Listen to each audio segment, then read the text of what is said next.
தமிழ் நண்பர்கள் அனைவருக்கும் வணக்கம். அக்னிச்சிறகு சேனல் சார்பாக இந்த வீடியோவுக்கு உங்களை அன்புடன் வரவேற்பது நான் உங்கள் கௌசி.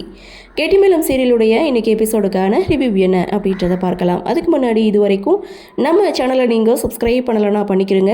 கூடவே இருக்க பெல் ஐக்கானையும் கிளிக் பண்ணிக்கிறங்க. சரி, வாங்க வீடியோக்குள்ளே போகலாம். எபிசோடை பொறுத்த வரைக்கும் வீட்டுக்கு வந்த மகள் மருமகன் இவங்க 2 பேருக்கும் தடப்படலான ஒரு விருந்தை ஏற்பாடு பண்ணுறாங்க. இன்னொரு பக்கம் வெற்றி கையில் அடிப்பட்ட மாதிரி ஒரு கட்டோட துளசியோட வீட்டுக்கு என்ட்ரி கொடுக்க வீட்டில் இருக்கவங்க எல்லாருமே என்னாச்சு அப்படின்ற ஒரு கேள்வியை வெற்றிக்கிட்டே கேட்குறாங்க. ஆனால் வெற்றி துளசியை பார்த்துக்கிட்டே ஆக்சிடென்ட் ஆகிடுச்சு அப்படின்னு சொன்னாலும் துளசிக்கிட்ட சைகையில் வெளியில் வாங்க அப்படின்னு சொல்லி கூப்பிட்றாங்க. இதை அஞ்சலி நோட் பண்ணுறாங்க. துளசி வெற்றி இவங்க 2 பேருடைய கன்வர்சேஷன் அப்படின்னு பார்க்கும்போது, நீங்கள் தான் அந்த பையன்கிட்ட சொல்லி என்னை அடிக்க வச்சுருக்கீங்க, நீங்கள் இப்படி பண்ணுவீங்கன்னு நான் கொஞ்சம் கூட எதிர்பார்க்கல அப்படின்னு சொல்லி துளசிக்கிட்ட பேச, அப்போ தான் துளசிக்கு ஞாபகம் வருது. தன்னுடைய ஃப்ரெண்டுக்கு கால் பண்ணி என் பின்னாடி ஒரு பையன் சுற்றிட்டு இருக்கான், அவனை கொஞ்சம் தட்டி வைங்கன்னு சொன்னாங்கல்ல, ஸோ அவர் தான் இதை செய்திருப்பாருன்னு துளசி ஒரு பக்கம் நம்ப, நீங்கள் தான் என்ன ஹாஸ்பிட்டலுக்கு கூட்டிகிட்டு போகணும், இல்லைனா வீட்டில் இருக்கவங்க எல்லாருக்கிட்டையும் நான் உண்மையை சொல்லிடுவேன்னு இங்கே துளசியை மிரட்ட, துளசியும் வேறு வழி இல்லாமல் சரி நீங்கள் சொல்கிறதுக்கு ஓகே அப்படின்னு வெற்றி சொன்னதுக்கு ஓகே சொல்கிறாங்க. ஸோ இந்த விஷயம் தீபாவுக்கு தெரிஞ்சதுன்னா உங்கள் குடும்பத்துக்கும் எங்கள் குடும்பத்துக்கும் பெரிய பிரச்சனையாயிடும். அப்புறம் குடும்பம் 2 ஆகிடும். அப்புறம் இதெல்லாம் பார்த்துக்கிறீங்க, அதெல்லாம் நடக்கக்கூடாதுன்னா நீங்கள் நான் ஹாஸ்பிட்டல் கூட்டிகிட்டு போயிட்டு ட்ரீட்மெண்ட் பார்த்தே ஆகணும்னு துளசிக்கு வெற்றி கண்டிஷனாக போடுறாங்க. இன்னொரு பக்கம் அப்படின்னு பார்க்கும்போது ஜெகன் மோனிகா இவங்க 2 பேருடைய கன்வர்சேஷன் இன்றைக்கி தமிழ் புத்தாண்டு, ஆனால் விஷ் பண்ண யாருமே இல்லை அப்படின்னு மோனிகா ஒரு பக்கம் வருத்தப்படுறாங்க. இதுவே அண்ணன் உயிரோடு இருந்திருந்தா நிறைய பேர் வீட்டுக்கு வருவாங்க, விஷ் பண்ணுவாங்க, வீடே கலகலன்னு இருக்கும். ஆனால் இன்றைக்கி யாருமே தனக்கு விஷ் பண்ணலை அப்படின்னு மோனிகா ஒரு பக்கம் வருத்தப்பட, அந்த இடத்துல ஜெகன் மோனிகாவுக்கு வாழ்த்து சொல்கிறாங்க.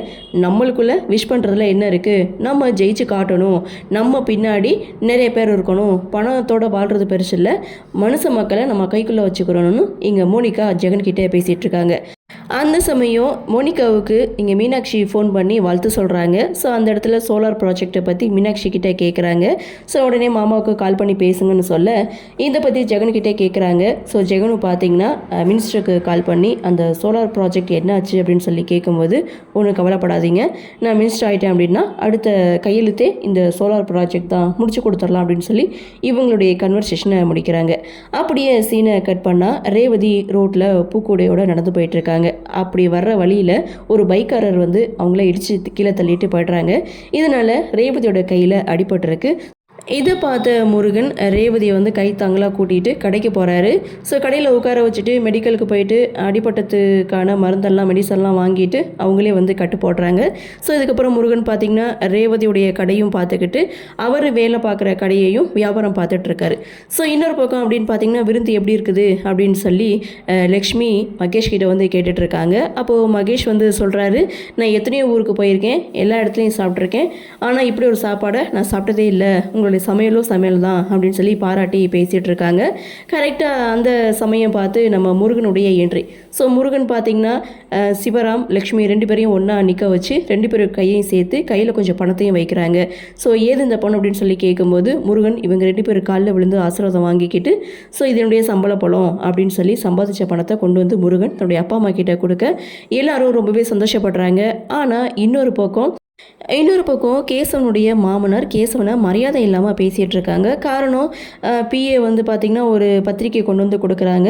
தோட்டக்காரன் பொண்ணுக்கு கல்யாணமாக அவனுடைய மாப்பிள்ளை கப்பலில் இன்ஜினியராக இருக்காங்களா அப்படின்னு சொல்லும்போது, தோட்டக்காரனுடைய மாப்பிள்ளையே இன்ஜினியராக இருக்கார், ஆனால் நம்ம வீட்டில் இருக்காங்களே அப்படின்னு சொல்லி கேசவனை மரியாதை இல்லாமல் பேசும்போது அந்த இடத்துல கேசவன் கோவப்பட்டு, நிறுத்துங்க, பொறுமைக்கும் ஒரு எல்லை உண்டு, இவ்வளோ நாள் எதுக்காக பொறுமையாக இருந்தேன்னா எனக்கு ஒரு வேலை இல்லை, அதனால பொறுமையாக இருந்தேன், ஆனால் இனிமேல் நான் அப்படி இருக்க மாட்டேன், நான் சீக்கிரமாக ஒரு பிஸ்னஸை ஸ்டார்ட் பண்ண போகிறேன், கூடிய சீக்கிரம் நானும் ஜெயிச்சு காட்டுவேன் அப்படின்னு சொல்லி பேச, என்ன நீங்கள் இப்படி மாமாவை எதிர்த்து பேசுகிறீங்கன்னு மீனாட்சி ஒரு பக்கம் பேச, அந்த இடத்துல தீபா அவர் சொல்கிறதுல என்ன தப்பு இருக்குது, அப்பாவாக இருந்தாலும் சரி பாட்டியாக இருந்தாலும் சரி என் புருஷனுக்கு கிடைக்க வேண்டிய மரியாதை கிடைக்கணும், ஏதோ எனக்கு சப்போர்ட்டாக இருப்பீங்கன்னு தான் நான் போயிட்டுருக்கேன், இப்படிலாம் பேசிகிட்டு இருந்தீங்கன்னா இந்த வீட்டு பக்கமே நான் வரமாட்டேன் அப்படின்னு பேசிட்டு தீபா கேசவன் 2 பேரும் அங்கேருந்து போகிறாங்க. எனவே இப்படி பேசிட்டு போகிறா அப்படின்னு சொல்லிட்டு இந்த ரோஷத்துக்கு மட்டும் குறைச்ச கிடையாதுன்னு சொல்லி இங்கே ஈஸ்வரமூர்த்தி பேசிகிட்டு இருக்காரு. இதோட எபிசோடையும் முடிக்கிறாங்க. ஆக மொத்தம் எபிசோடை பொறுத்த வரைக்கும் மகள் மருமகன் இவங்க 2 பேருக்கும் தடபுடலான விருந்தை வச்சுட்டாங்க. இன்னொரு பக்கம் வெற்றி தான் கையில் அடிபட்டதா துளசிக்கிட்ட வந்து நாடகம் ஆடுறாங்க. ஸோ இன்னொரு பக்கம் பார்த்திங்கன்னா ரேவதி அண்ட் முருகன் இவங்க 2 பேருக்கு இடையிலான அந்த பாண்டிங் பார்த்திங்கன்னா இன்னும் கொஞ்சம் நெருக்கமாயிட்டே போயிட்டுருக்கு. பின்னாடி காதலாக கூட மாற சான்ஸ் இருக்குது. ஸோ மிகப்பெரிய ஒரு ட்விஸ்ட்டை வந்து எபிசோடில் கொண்டு வர போகிறாங்க. என்ன நடக்குது அப்படின்றத நாமளும் பொறுத்திருந்து பார்க்கலாம்.